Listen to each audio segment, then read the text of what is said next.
Tonight's latest headlines: Sarawak a major force in new energy development. Close federal Sarawak cooperation crucial for development. SSLR Phase 2 bridges the development gap in East Malaysia.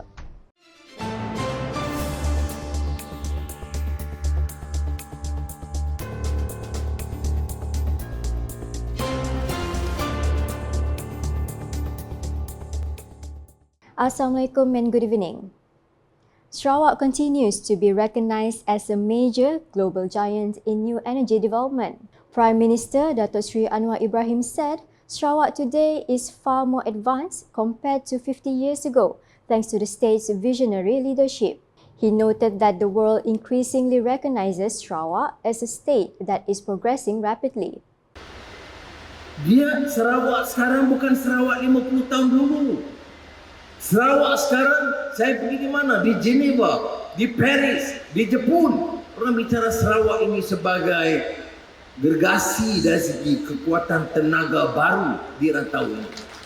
He said this when officiating at the launch of the Sarawak-Sabah Link Road SSLR Phase 2 in Limbang on Thursday. Also present was Sarawak Premier Datuk Patinggi Tan Sri Dr. Abdul Rahman Zohari Tun Datuk Abang Openg, Deputy Prime Minister Datuk Sri Fadilah Yusof, Sarawak Deputy Premiers Datuk Ahmad Douglas Uga Embas and Datuk Ahmad Awang Tengah Ali Hassan, Works Minister Datuk Sri Alexander Nantalinggi, Federal and State Ministers, Deputy Ministers and other distinguished guests. The Prime Minister added that he was impressed with Sarawak's forward-looking vision, even inviting Datuk Patinggi Abang Zohari to share his development insights with other states. Ada mesyuarat dengan menteri-menteri besar dan ketua menteri seluruh Malaysia. Mesyuarat yang saya pengusikan. Saya kata Bang Jo, datang, you bagi sikit taklimat. Bagaimana fikir ke depan. Kadang kalau tidak negeri-negeri ni asyik minta saja. Tapi idea tidak ada.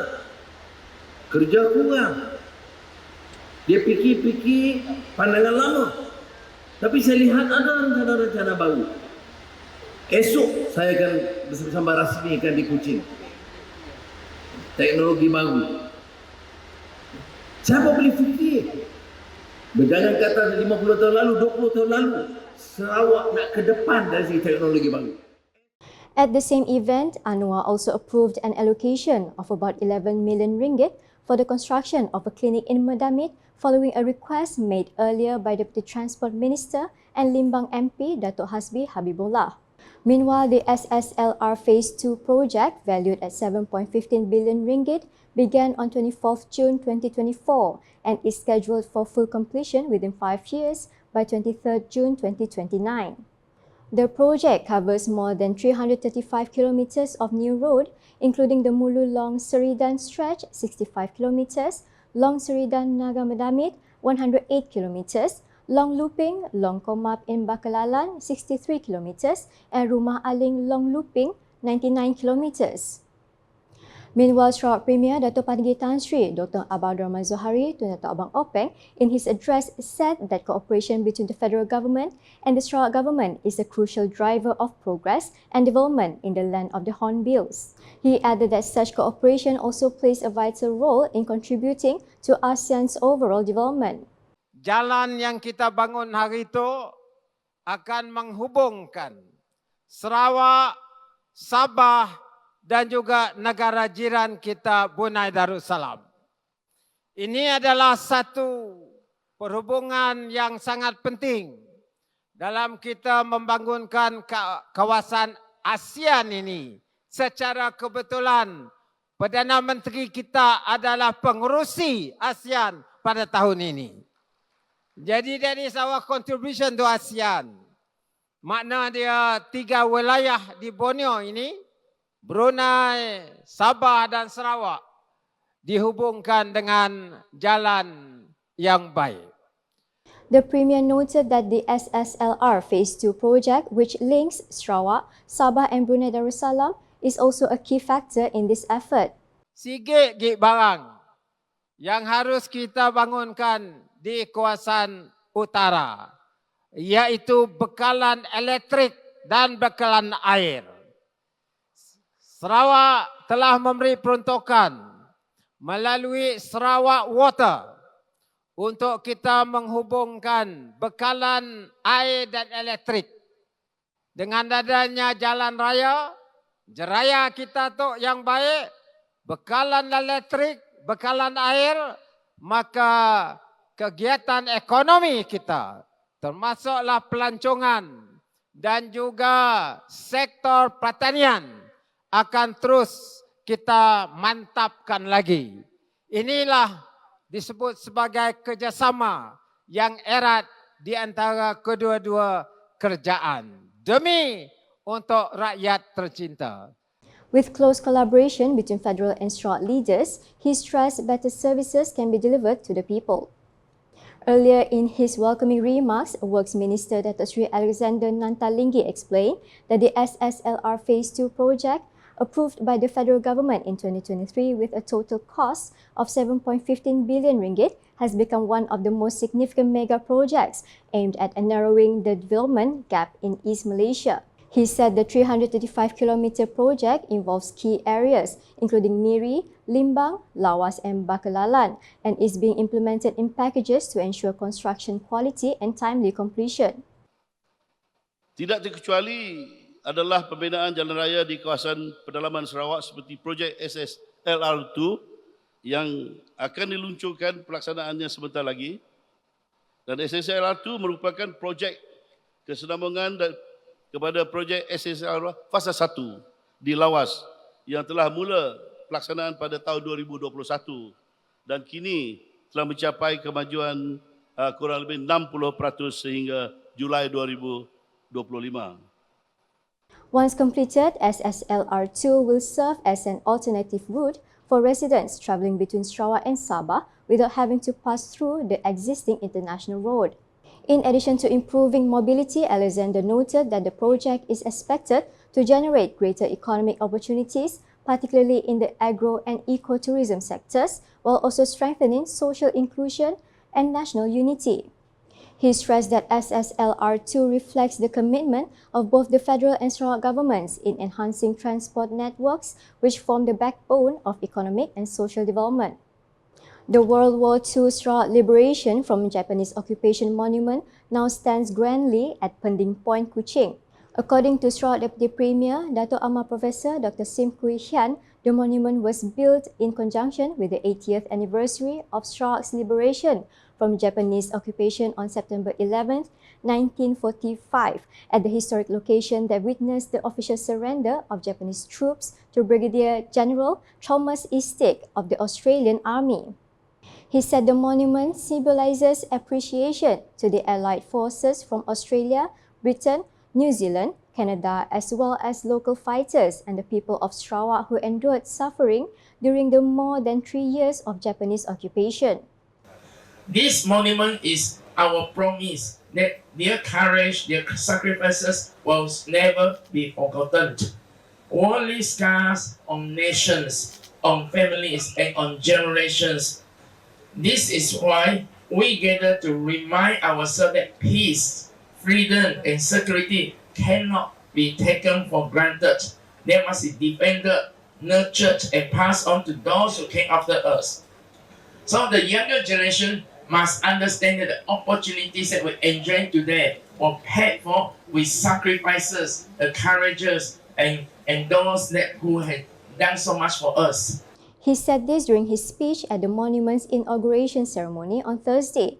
He also expressed his appreciation to the Kuching South City Council (MBKS) and the Ministry for Tourism, Creative Industry and Performing Arts (MTCP) for realising the development of this monument, which not only preserves history but also functions as a heritage education centre and tourist attraction. Dato' Amar Dr. Sim stressed that this monument will continue to remind the community that peace, freedom and security do not come easily, but instead require courage, wisdom and unity to be preserved. Sarawak Delta Geopark passed the preliminary screening when it successfully obtained the green card status accepted from the 10th meeting of the UNESCO Global Geoparks Council, which was held recently in Temuco, Chile. Deputy Minister for Urban Planning, Land Administration and Environment, Dato' Len Talif Saleh said The decision was a major achievement not only for Sarawak but also for Malaysia as a whole. And in that council meeting, they have make a decision or they accept that our submission for the Sarawak Delta Geopark, where you are now, being accepted as inspired UNESCO Global Geopark. Together with one in Peninsular Malaysia, Lego, which means we have two candidates which already passed the first cycle. He said this while speaking at the second Natural Science and Technology Conference, NASTEC 2025, at the hotel here on Wednesday. According to him, the two geoparks will be brought for confirmation at the UNESCO Global Geopark Executive Board meeting, scheduled to be held in Paris in May next year. Dato' Len Talif informed that a total of 9 new geoparks were approved in this meeting, while a total of 61 geoparks were discussed. He described the success as international recognition of the efforts to conserve nature and the sustainable development of this region. The dissemination of accurate and authentic information needs to be strengthened to prevent the public from being influenced by fake news, speculation on social media and manipulation of artificial intelligence AI technology. Deputy Minister in the Sarawak Premier's Department, Corporate Affairs, Information and UKAS, Dato' Abdullah Saidul, said that there are irresponsible parties using social media and AI platforms to manipulate statements, causing confusion and anxiety among the people. Yang kadang-kadang perkara kecil dibesarkan, jadi masyarakat tidak tahu mana satu betul, mana yang tidak betul. Ada juga orang yang mengambil kesempatan menyebarkan perkara yang tidak betul. Jadi sehinggalah masyarakatnya resah dan berlakulah kekecohan yang berlaku di Indonesia. He said this when officiating the UKAS outreach program with the community in Lubok, Antu on Wednesday. He stressed that authentic information must be conveyed immediately, especially to the rural community, to avoid speculation that can affect harmony. Commenting on the Jelajah Outreach UKAS program, he said it is an important medium to provide direct explanations to the people so that they better understand the policies, budgets and development programs announced by the Sarawak government. Meanwhile, the UKAS outreach program with the local community in Lubok, Antu drew strong interest from residents, with more than 10 government agencies taking part in exhibitions and briefing sessions. In addition to the exhibitions, participating agencies also delivered talks and briefings to community leaders and attendees, while quizzes were held as an added activity to enliven the program. Local resident Saira Sandin described the UKAS outreach program as a meaningful initiative, noting that it was the first time such an event had been held in Lubok, Antu. Manfaat program sebegini, program outreach dari lima UKAS kepada komuniti yang memberi isu-isu penting kepada komuniti, meningkatkan kesedaran kepada komuniti khususnya rakyat Lubok Antu, sebab program seperti ini kurang dilancarkan di Lubok Antu, jadi ianya penting dan saya harap program seperti ini dijalankan lagi di Lubok Antu karena Lubok Antu adalah kawasan pendalaman, jadi kurang program seperti ini dijalankan di Lubok Antu. Former headmaster of Sekolah Kebangsaan Spark, Lagan Ape, also expressed his appreciation to UKAS for its efforts in bringing information directly to rural communities. Jadi ia baku otak tu segi cukup manah lah ke masyarakat atau ke komuniti kami di Lubok Antu itu lah. Lebih lagi baka pasal program dada sitiknya tadi pasal program penguatkuasaan tidak customnya lagi lalu setiap lagi nama tadi pasal bomba kelebih lagi kami baru makan jaya itu nak tentu nemu lah pasal bakani ko nyaga atau menagang nanti bisi utai jadi baru makan jaya lah lebih lagi rumah angus kini. And that's the English edition with me, Didi Nursyafiqah. More news can be found in our official portal, ukas.sarawak.gov.my, in social media platforms including Facebook and YouTube. Ending the bulletin with coverage of the SSLR Phase 2 launching ceremony officiated by Prime Minister Datuk Seri Anwar Ibrahim in Limbang on Thursday. #Informasi Rakyat, have a good night.